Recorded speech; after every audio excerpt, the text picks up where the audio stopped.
Ασταμάτητη μάχη με τις φλόγες δίνει πυροσβεστική στην Πάρνηθα.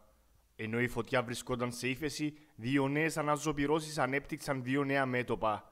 Λίγο πριν τις 4 τα ξημερώματα, η φωτιά πήρε κατεύθυνση προς το τελεφερίκ με αποτέλεσμα να σταλεί μήνυμα από το 112 για εκένωση των οικισμών Άγιος Νικόλαος και Αγία Παρασκευή και προειδοποίηση σε όσους βρίσκονται στις περιοχές Θράκο-Μακεδόνες, Αγία Παρασκευή, Μπόσκιζα και Πανόραμα Μενιδίου να παραμείνουν σε ετοιμότητα. Ολονύχτια μάχη έδωσαν οι πυροσβεστικές δυνάμεις και στα μέτωπα της Βιωτίας και του Εύρου, όπου η κατάσταση παραμένει εκτός ελέγχου και αναδιαστήματα οι αρχές προβαίνουν σε κενώσεις. Ο επικεφαλής της ρωσικής ιδιωτικής στρατιωτικής εταιρείας Βάκνερ, ο 62χρονος Γεβγένι Πριγκόζιν, ο κυριότερος στρατιωτικός ηγέτης της εταιρείας του, ο Δημήτρη Ούτκιν και άλλοι 8 επιβάτες σκοτώθηκαν όταν συνετρίβει κινητήριο ιδιωτικό αεροσκάφος στη Ρωσία χθες το απόγευμα.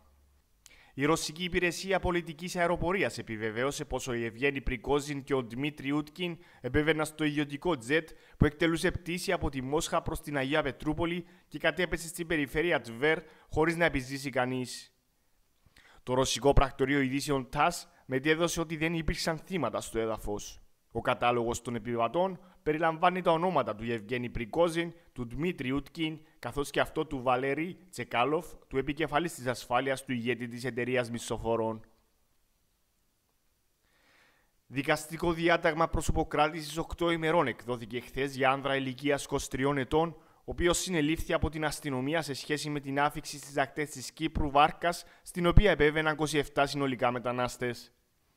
Ο 23χρονος οδηγήθηκε χθες ενώπιον του Υπαρχιακού Δικαστηρίου Αμοχώστου, το οποίο μετά από αίτημα της αστυνομίας εξέδωσε δικαστικό διάταγμα κράτησης διάρκειας 8 ημερών για σκοπούς διερεύνησης της υπόθεσης που αφορά υποβοήθηση υπηκόων τρίτης χώρας να εισέλθουν στην δημοκρατία. Η βάρκα μήκους 7 περίπου μέτρων ανακόπηκε το απόγευμα της 3ης 22 Αυγούστου από άκατο της λιμενικής και ναυτικής αστυνομίας σε απόσταση 7 ναυτικών μιλίων από τις ακτές της Κύπρου και διαπιστώθηκε ότι σε αυτήν επέβαιναν 27 άνθρωποι, 23 άνδρες, 2 γυναίκες και 2 παιδιά. Τουλάχιστον 10 άνθρωποι τραυματίστηκαν από σφαίρες και 2 σκοτώθηκαν στην Τραμπιούκο Κάνιον στην κομιτεία Orange της Καλιφόρνιας όταν ξέσπασε ανταλλαγή πυρών σε μπαρ εστιατόριο όπου συχνάζουν μοτοσυκλετιστές, σύμφωνα με τον τοπικό τηλεοπτικό σταθμό, ο οποίος επικαλείται πηγές του από την αστυνομία. Σύμφωνα με τον τηλεοπτικό σταθμό, ο ύποπτος για τις επιθέσεις τραυματίστηκε και συνελήφθη. Συνάντηση με τον πρόεδρο της Επιτροπής Εξωτερικών Σχέσεων της Γερουσίας των Ηνωμένων Πολιτειών, γερουσιαστή Ρομπ Μενέντες, θα έχει σήμερα ο πρόεδρος της Δημοκρατίας Νίκος Χριστοδουλίδης. Η συνάντηση των δύο έχει οριστεί για τις 4:30 στο Προεδρικό Μέγαρο. Στις 5:04 ο γερουσιαστής Μενέντες θα προσφωνήσει στο Παγκόσμιο Συνέδριο των Κυπρίων της Διασποράς στο Προεδρικό Μέγαρο. Στις 7 πρόκειται να πραγματοποιηθεί στην Αρχιεπισκοπή Κύπρου τελετή απονομής του Χρυσού Παράσημου του Αποστόλου Βαρνάβα στο γερουσιαστή Μενέντες από τον Αρχιεπίσκοπο Κύπρου. Αύριο σε ειδική τελετή που θα πραγματοποιηθεί στο Δημοτικό Μέγαρο Πάφου θα απονεμηθεί στον κύριο Μενέντες τίτλος του επίτιμου δημότη της πόλης της Πάφου.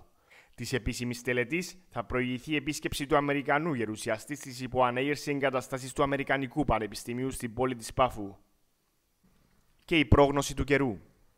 Αρχικά σήμερα θα παρατηρείται κατά τόπους αυξημένη χαμηλή νέφωση, ωστόσο σύντομα ο καιρός θα καταστεί γενικά κυρίως έθριος.